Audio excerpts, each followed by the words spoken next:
Today's episode of the Rough Drafts podcast is brought to you by Unikrn.com, the world's premier esports betting site. Their esports book covers all of your favorite titles, including League of Legends. Bet for free with Unicoins, which you can use to enter raffles for gaming prizes, and even earn Unicoins just by playing your favorite games. Some regions can even place real money bets. And while you're there, be sure to check out the esports news page, where you could read great articles from their writing staff, including me, host Chase RedShirtKing Wassenar. It's time to put your esports expertise to the test. Log on today.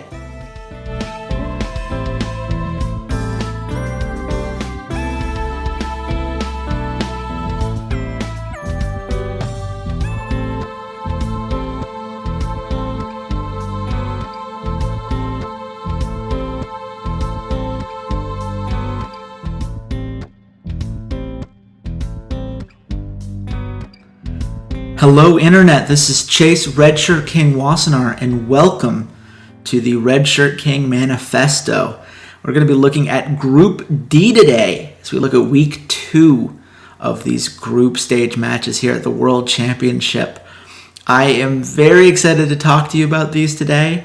I am also very tired because real life has gotten in my way a little bit. So if you hear me kind of go off on a little bit of a tangent here, or maybe throw in some kind of idea that only would make sense to the brain of a sleep-deprived fool, well, then you're in the right spot. And I hope that you find it as interesting and entertaining as I think it might be.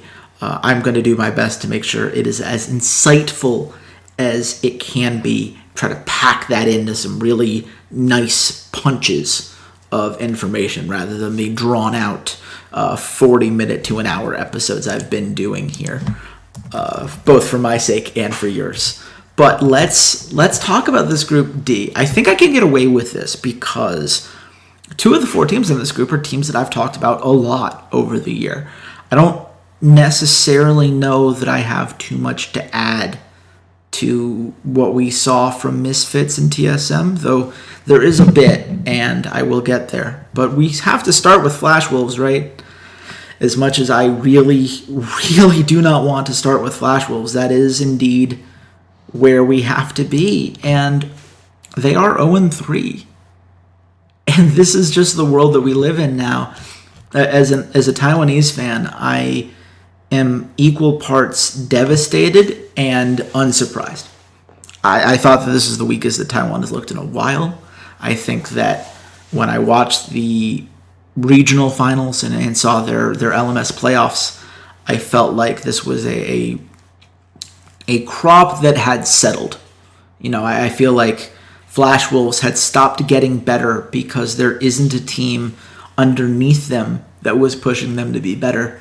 And AHQ wasn't really improving because no one was underneath them to give them a serious threat at this, top spot out of the LMS. So this is where we are with Taiwan.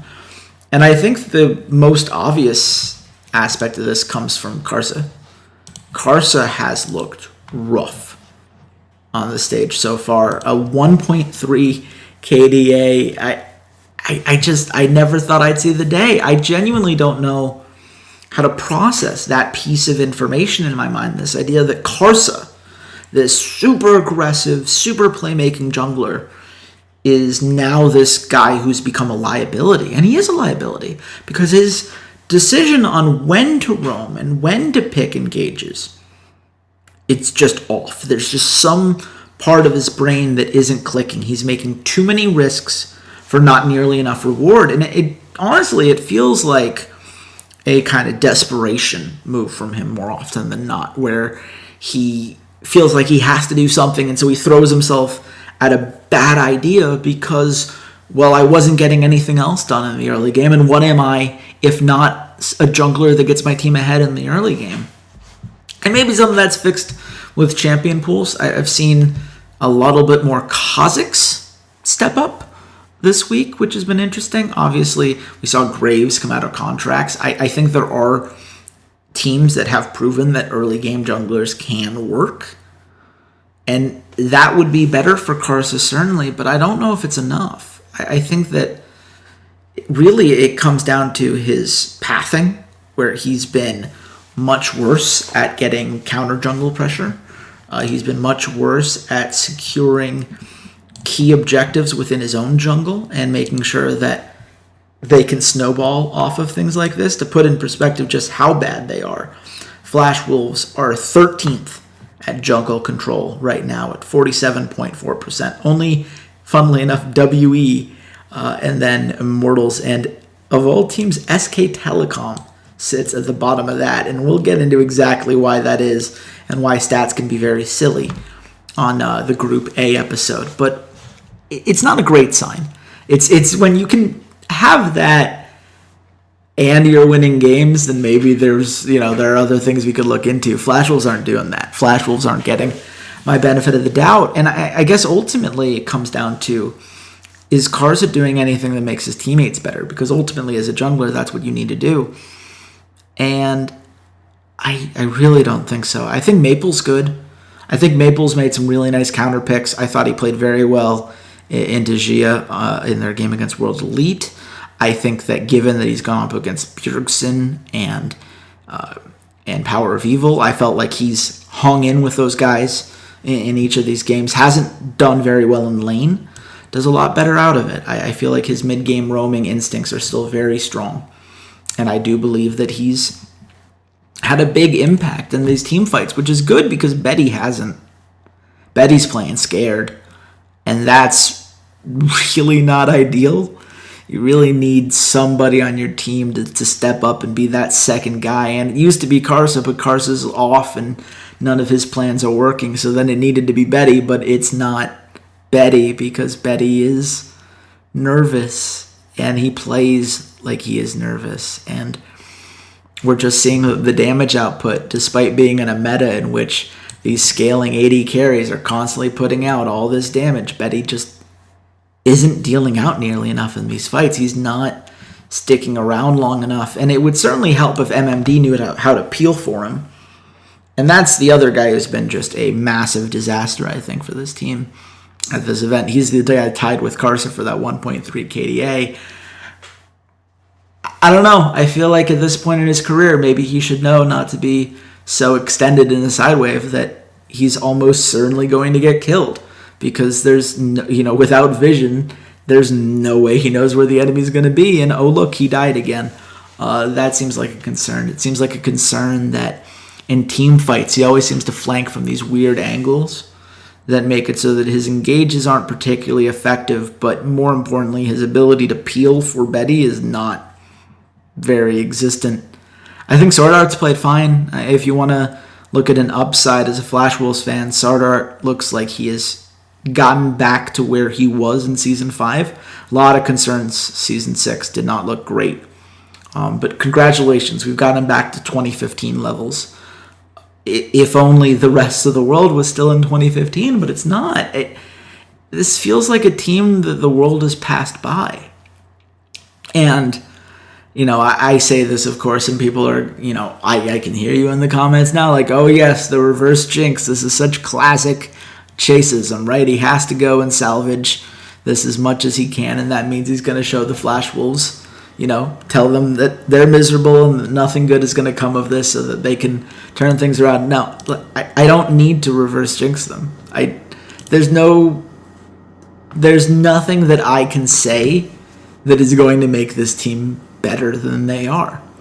They fundamentally right now do not work because they have not evolved in any meaningful way in 2 years now. And this has to be the wake-up call that tells Taiwan, like, shit, we have to figure it out because Riot's not helping us, and that part has become very clear.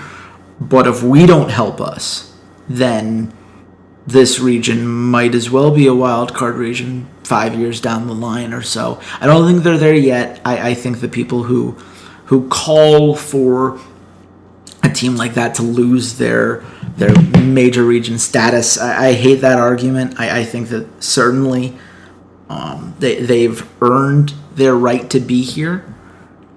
It's just really a shame that they can't put these pieces together, that they are so reliant on a very particular meta that they just look like they're floundering here. And that sucks. And I'm going to be sad watching them. But on the bright side, I'm not going to have to watch them for very much longer. So I guess I got that going for me. And I just remembered how sad I am that I don't get to watch Immortals play anymore either. It's one of those worlds. It's fine. We're gonna move on to a team that I am super excited to talk about.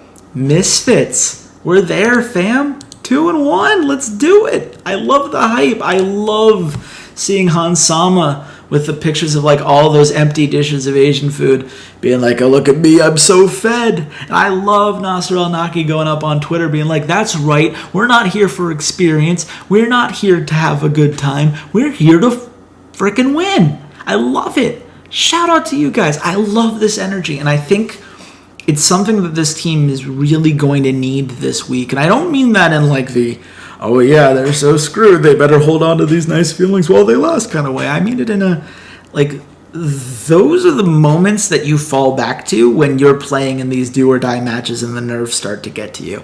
It's remembering we have done this, we have been there, we have faced it when people thought we were not capable, and we have overcome it, and we will continue to overcome it. That's a very powerful mentality to have. It takes the best teams a while to establish that. I don't think TSM had that in their DNA until probably this year.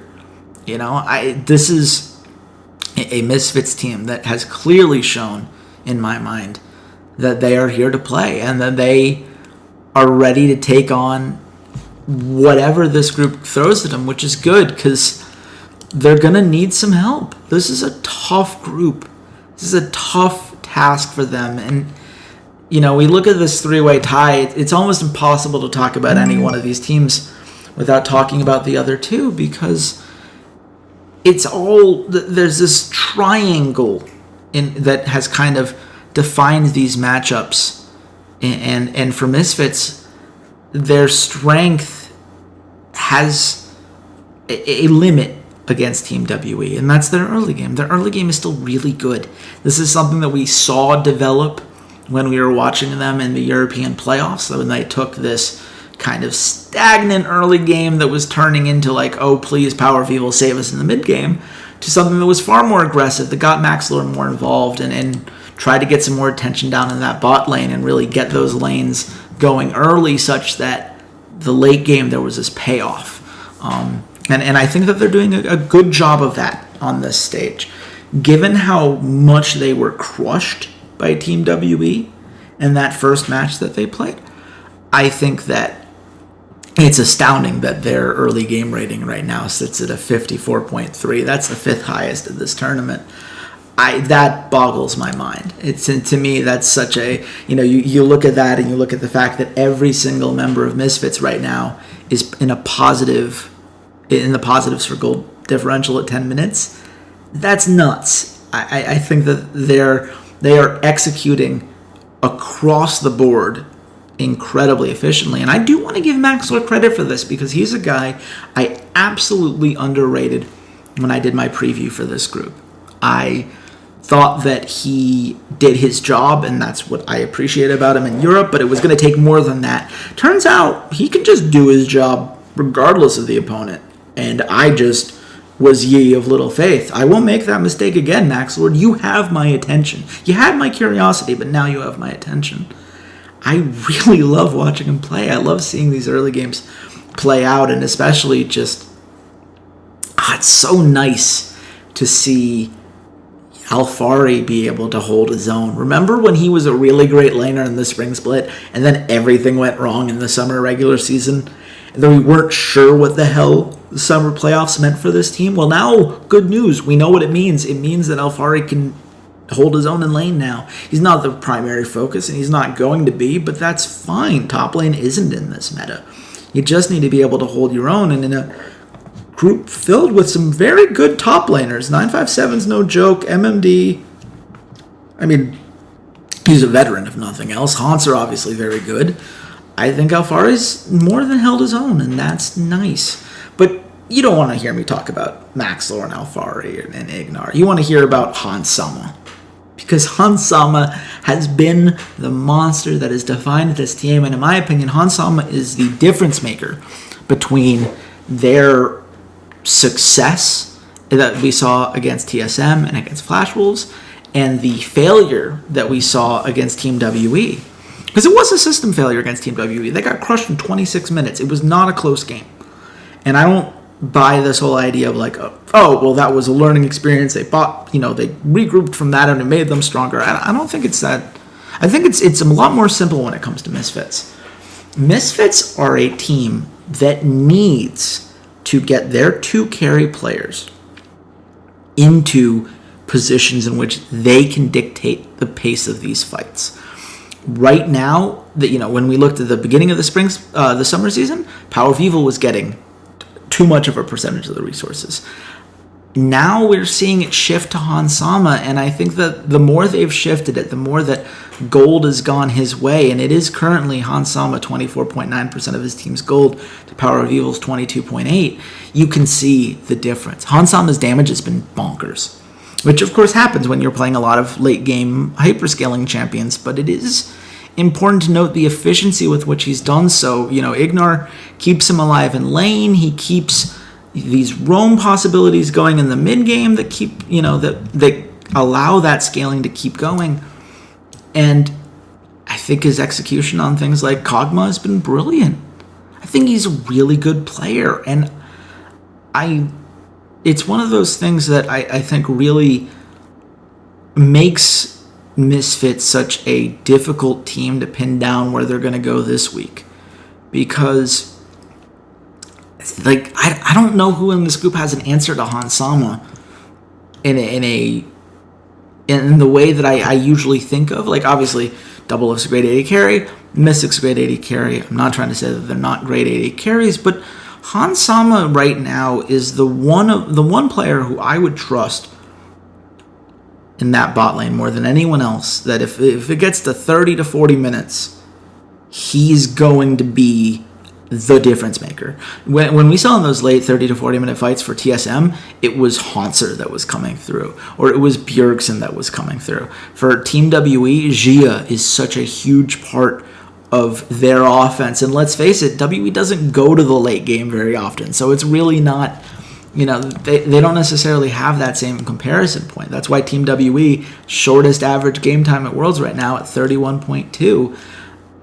I get it. I think that, I don't mean to discount TSM's advantages or WE's advantages, but it does tell me that if these games go late, Hans Sama is this ticking time bomb that I think gives Misfits a potential edge, and that's something I wouldn't have said last week. I didn't think Misfits had a chance in this group. I'm still reluctant to say that they're going to get out of it, but that's because everything that I can think of in my history as an EU analyst says that it's impossible for a team to make such a massive change to the makeup of their shot calling, to the makeup of the compositions that they're drafting, and have that all succeed. And I think Hans Sama is proving me wrong. I really do. I think Hans Sama is showing me, and Misfits is showing me, that when you find these pieces and you finally figure out the correct order in which to put them together, the puzzle can come together rather quickly. I believed in this puzzle when I picked Misfits to be the second best team in Europe. I then didn't believe because the puzzle didn't appear. Then suddenly I was right because it came out of nowhere, but it was potentially a fluke. Now I think this is just who they are. And for the record, regardless of whether they got out of this group or not, Misfits fans should be so hyped for 2018. This team's only getting better from here, guys. Like, this is the starting ground. I can't wait to watch more of this team play. I think this is a fun squad, and I really hope that they keep that energy going, because if they can survive the early game of Team WE, if they can battle TSM to that late game slugfest, I think the Misfits can find a way out. I know! Misfits! Who would have thought? Not me. Already established that at the opening of this section. But that's where we are. Let's talk about Team WE, because I want to close on TSM. I don't know how to feel about Team WE. I am so conflicted, because on the one hand, I think there's a lot going right now. First of all, I meant everything I said about Gia. I think that Gia has been the difference maker on this team. I love his roaming potential. He's always been a mid laner that is at his best when he's making the players around him better. But I felt like this is, that's easy to do when things like mid lane karma are a thing. Now that's not necessarily the case, but then he's reminded me, but Galio exists, right? Like, we have champions in which you can play that supportive role, and he's very comfortable in it. And when you add the kind of objective pressure that a champion like that puts on, suddenly you have a really vital tool to your skill set that you get to build compositions around. And you don't need him to be your big damage dealer. In fact, he's not been a big damage dealer. The difference between his damage per minute and 957's damage per minute is literally 20 points. That's nothing. I don't think there's any mid lane, top lane comparison that's even close. This is just, Gia doesn't do a lot of damage, but he doesn't need to. Because what he does is he provides those skirmish potential. He provides the moments in which this team is able to engage and take advantage of the opportunities that their laning and their farming, in the jungle set them up for. And they do a very good job of that. I do think that Team WE, with those short games, has shown a precision that makes them incredibly impressive to me. When they work, they are terrifying. And of course that comes down to a guy like Mystic. We all know that Mystic is this great mechanical AD carry. This is not news to anybody, I don't think, but I mean, it was nice to see it, right? We still love watching his Kog'Maw on his Twitch, right? It's fun to watch Mystic do Mystic things. It's fun to watch 957. Isn't that nice? Like, I feel like 957 showed me a strong variety of picks that he is capable of moving forward, and that's going to be really helpful for them in the long run. When we talk about versatility of Team WE and how they are the most adaptable of any of the Chinese teams, you see it when you watch 957 and you see it when you watch Condi, because it really does feel like they can adapt to whatever WE asks them to do in that particular game. And that's huge, because it means that there's a versatility there that's going to be very hard for a team like Misfits, who's new to this, to keep up with. And Misfits couldn't keep up with it in their first game. A perfectly drafted comp from Team WE to just snowball out that early game, 26-minute close, bam, bam, done. WE's great at that.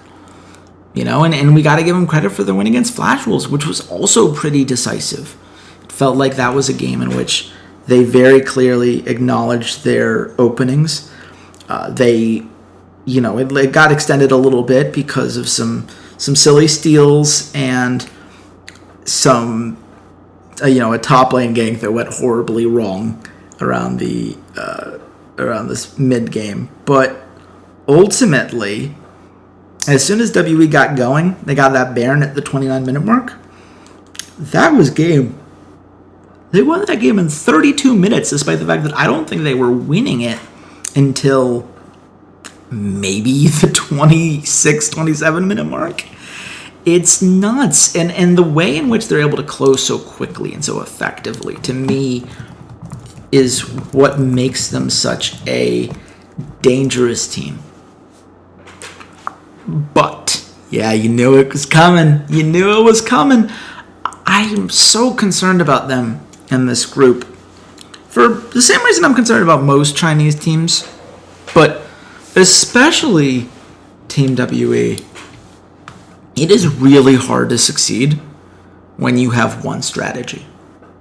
Because TSM and Misfits just had a whole week to watch what they're capable of. And what we saw in their game against TSM is perfectly capable of keeping themselves alive and giving themselves opportunities. A lot's going to be made of that 5-man Hansel. A lot is going to be made of the, ensuing fights after around the Baron Pit. But the real question that people should be asking is, how was WE at that point? How was WE grouped up such that Hansel can hit a 5-man ult like that, when a play like that is basically the only way that they lose? I feel like WE are so laser focused on this idea. It's we get Mystic ahead, we build around the mid-game spike, we push into the base, and we win. And we're really good at that. And that's great. And it's awesome to see how all of these different pieces, someday it's going to be Condi on the support, and 957 is going to play something a little bit more aggressive. And then 957's on a pure tank, and Condi's doing his own thing. But now we're seeing Gia play something with a little bit more damage. There's some spice in there. There is some variety, but it all ultimately leads to the same point. And that point is Mystic carries us in the mid to late game because we all set him up perfectly to do so. Which, to me, it is one of the reasons I think I struggled so much to get behind WE the way that other analysts did. I think that variety is not the same as flexibility, per se. And then even individual flexibility is not the same as team flexibility. I don't think this team can win a game in which Zia has to be the primary carry. He's never asked to be, and I don't think that's something that they're going to ever ask him to do, but you kind of giving away your game plan then, right? Everyone knows that Mystic is the thing that you're trying to get ahead. That's your plan. Bot lane, snowballs the lane, snowballs their lane and snowballs the game because Mystic gets these advantages. Well, if everyone knows this, gotta imagine they've game planned around it for this week.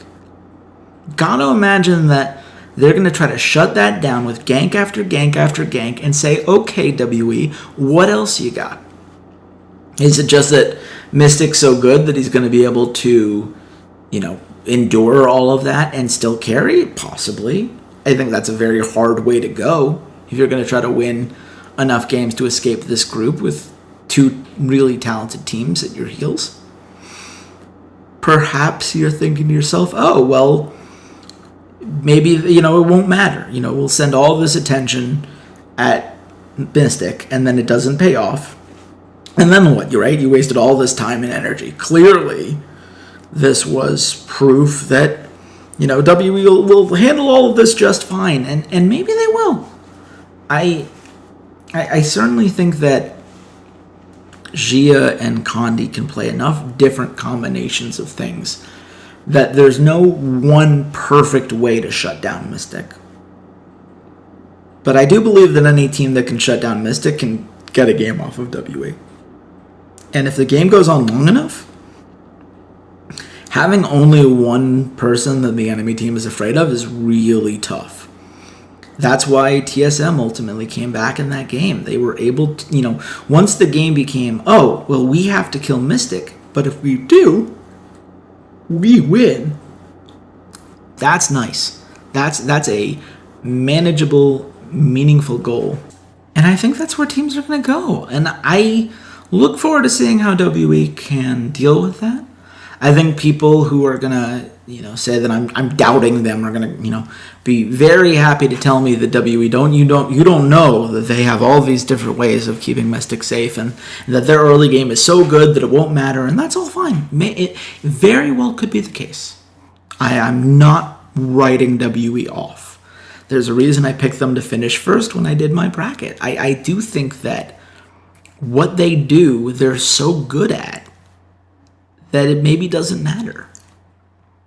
but maybe it does. And maybe the fact that they lost to TSM and now Misfits, you have to imagine are going to give them more of a game now that they've got a little bit of momentum under their shoes, now that, maybe they're not going to be quite as nervous as they were for their very first game on the international stage. This is going to be interesting. I very much am looking forward to seeing how WE plays things out. I'm gonna hold off on making any definitive predictions for at least a little bit longer, because now I get to talk about TSM. And I really I'm struggling to come up with new things to say about TSM. I really am. And it's not that TSM haven't played well. They have. It's not that they haven't had fun and interesting games. Of course they did. That game against WE was insane. Hauntzer did hit a 5-man Gnarl. They did come back with some great Biofrost engages, with some great Bjergsen plays, because Bjergsen is a god, and that's just what we do here at Worlds. These are great, fun things that they were capable of. And even the loss against loss against Misfits, that's a really nice set of games from TSM. They don't go for that last Baron fight, they might win that series. I don't think it was out of play. I think that ultimately, they made so many decisions that kept them alive and kept giving them chances. And I think that ultimately that's all you can ask for from a team like that, is that they keep themselves relevant in these games. And they were relevant. And I think that certainly when they play Misfits, they're going to feel confident that, oh yeah, we can keep up. We can deal with this. It was just like we made a couple bad decisions here and there, and we're going to fix it. I just find it so hard to really get behind this team when their early game is so bad. And their early game is so bad because Svenskeren is so bad. And I'm just tired of watching it. I'm tired of seeing him do nothing for the first 10 to 15 minutes. Just power farming it up, making no plays, no real effort to get something going around the map, no effort to throw his opponents off guard. Just, I'm farming because I'm Svenskeren, and that's all I do nowadays in the early game. I'm sorry, that's not enough for me anymore. I don't accept this answer of, oh, well, this is what's best for the team. It can't possibly be best for this team. If it had been best for the team, how is that a great idea against Misfits? How is that a great idea against Team WE? Yes, both of those games were winnable at the end of the day, but they also both could have easily been lost purely from how badly the early game went for them. To put this in numbers, because I always do feel like context really helps. TSM right now, 12th in early game rating with a whole 45.1. That's atrocious. In a group in which two of the best 5 early game teams are tied with you at 2-1, this feels like a concern to me. It feels like more than a concern. This feels like a downright tragedy waiting to happen. I'm nervous. I'm really nervous. And I'm not just saying that because, I'm an Immortals fan and I just watched North America have, a meme level week 2 collapse that gives flashbacks to those 2015 days. But also because of that, I won't lie, it's there in the back of my head. And I don't think this TSM team has given me anything to think otherwise. Now, and this is where TSM fans will feel like I'm attacking them. And they'll be like, oh, but you're not talking about how good, Hauntzer played in the laning phase as well. He was a monster in the top lane. He never gets enough credit for that. And you know what? You're right. He was a monster in the top lane. He did win his lane on average by a considerable margin, and I thought that he played it very well in this group stage. I feel like Hauntzer's a guy they can absolutely depend upon. I like him more on Gnar than I like him on pure tanks, but I do like him on that kind of bruisery tank role. I think that he could very much play in this week 2 the same role that, ironically so, as of all people, played in week 2, except without having to have the terrible week 1 beforehand, where he's making those TPs, he's taking the couple solo fights that he wants, and then closing things out from there. That's nice. That's good. And I think it's absolutely in play.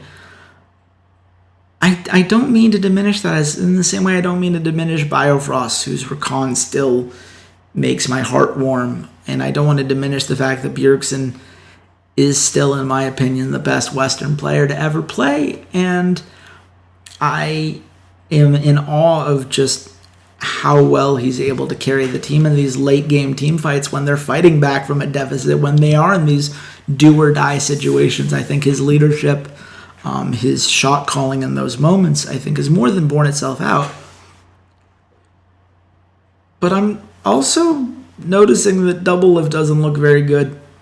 I don't think that he's done anything to impress me compared to his bot lane counterparts. I thought Hansama was clearly the better AD carry in their game. I thought Mystic was clearly the better AD carry in that one. And Doublelift should have been much more impactful against Betty than he was. It's not to say that Betty won that matchup by any means. Betty's not playing very well, but Doublelift didn't necessarily take it over from me either. I think that ultimately this is a team in which the good parts are still really good, and they are still a team that has this veteran leadership, veteran experience.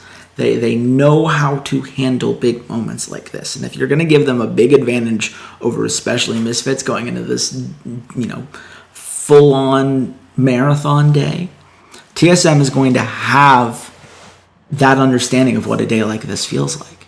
Because Misfits doesn't have that. They've played one game for, over 3 games in 3 days.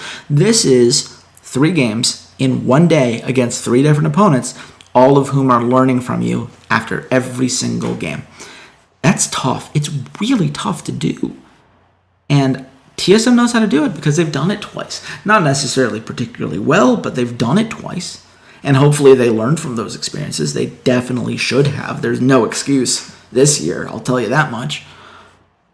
I do think that helps. And I do think that, if you're a TSM fan and what you take away from this, if you're going to take away anything, it should be that their mid to late game team fighting is as good as it was in North America. I think that it still has the potential to do great things for them. It's going to keep them relevant in just about any game because I don't think the teams will be able to so easily dispose of them in a snowball.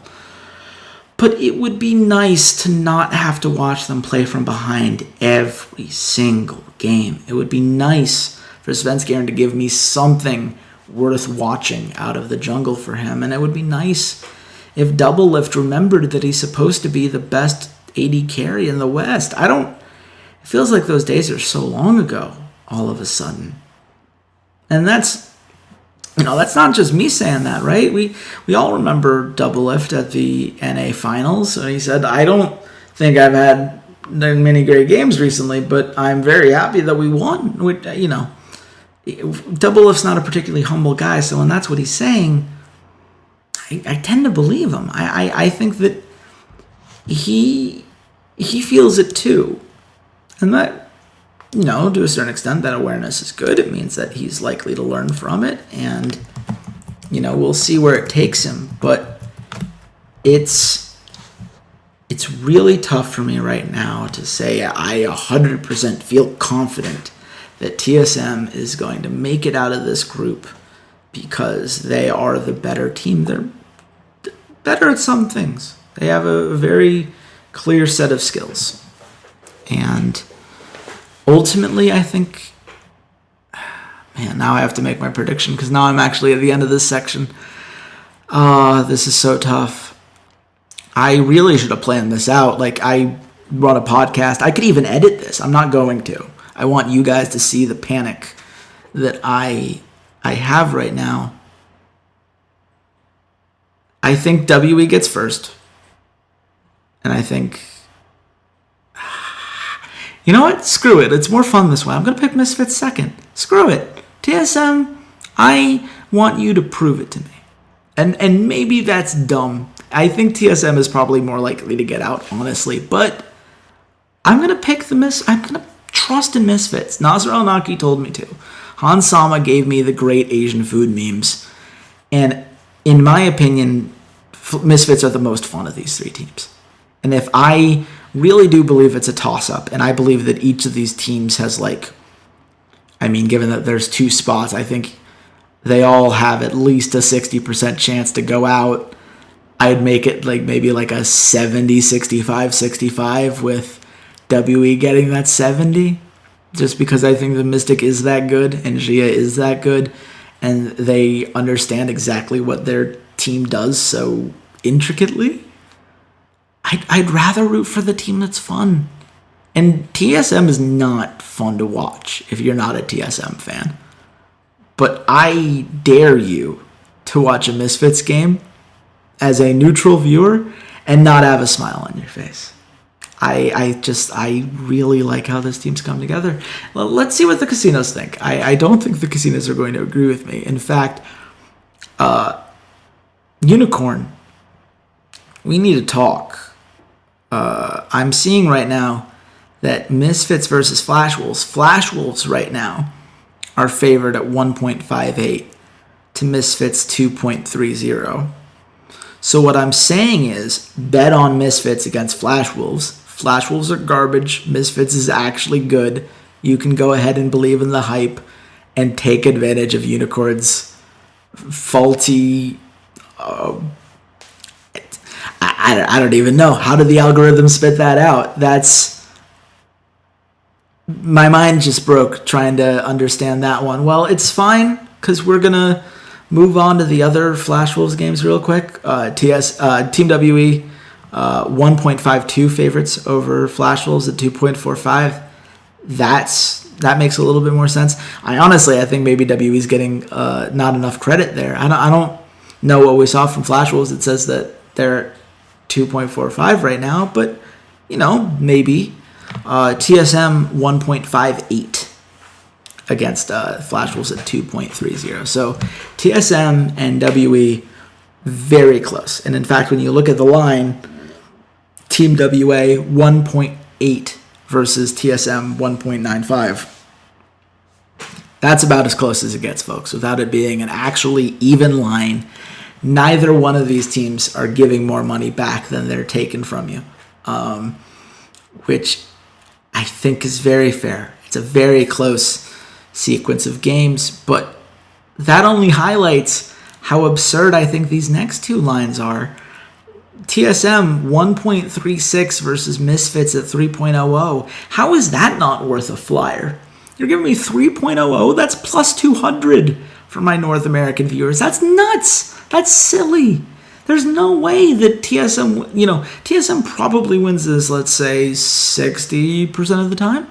3.00 is that's an absurd amount of value for something I think happens at least 40% of the time. That's nuts. I could not disagree with that more. 1.27 for Team WE over Misfits at 3.60 is also way too high. But I also think that Team WE is really good at the one thing that Misfits relies upon to get to the part of their game that's fun. So I would just take Misfits at 3.00, and I would take Misfits against TSM, and I would take Misfits at 2.30 against Flash Wolves and call that a day. Call that a day, and let's call this a podcast. If you enjoyed this, let me know. Like, comment, subscribe. I didn't actually make it very much shorter this time around. I hope that's okay. I hope that I didn't meander too far off the beaten track, but I mean it when I say that I love League of Legends. I love thinking about this group. I'm really excited to watch these games all play out tomorrow. I think of the groups, this is the one I'm most excited to see, because I think this is the one that can go in so many different directions. We kind of, yes, Group B surprised us, but I didn't go into that day like, oh yeah, man, this is going to be some crazy Fnatic upset. No. This is a group where I know I'm going to be glued to every single one of these games, because there are 3 teams that I think are really good, and 2 of them are going to get a shot. And that's fun. Turns out groups are a little bit more interesting when you don't have Korean teams making them very one-sided. But if you guys enjoyed this, please do let me know in the comments. I do read every single one, and I do try to reply to all of you. So let's keep that conversation going. And if you'd like to reach out to me directly on Twitter, I'm at RedShirtKing. I also do a whole bunch of stuff for the official Unikrn Twitter at unikrn.co. Unikrn, of course, spelled with a K. I hope that you guys are reading all the articles that I'm putting on there. I've written 2 this week already. By the time that you're going to be listening to this, those of you who are early birds and getting there right away, I have a 3rd one coming on Samsung or on Misfits versus TSM tomorrow. Excuse me. And then I have an article on Cloud9 coming the day after that. So there's so much fun stuff you could be reading that I'm writing, and therefore would be even more fun because you get to read all of my things, and it's great. And you're great for listening to this. And I think I should stop now while I'm still technically ahead. So until next time, goodbye, Internet.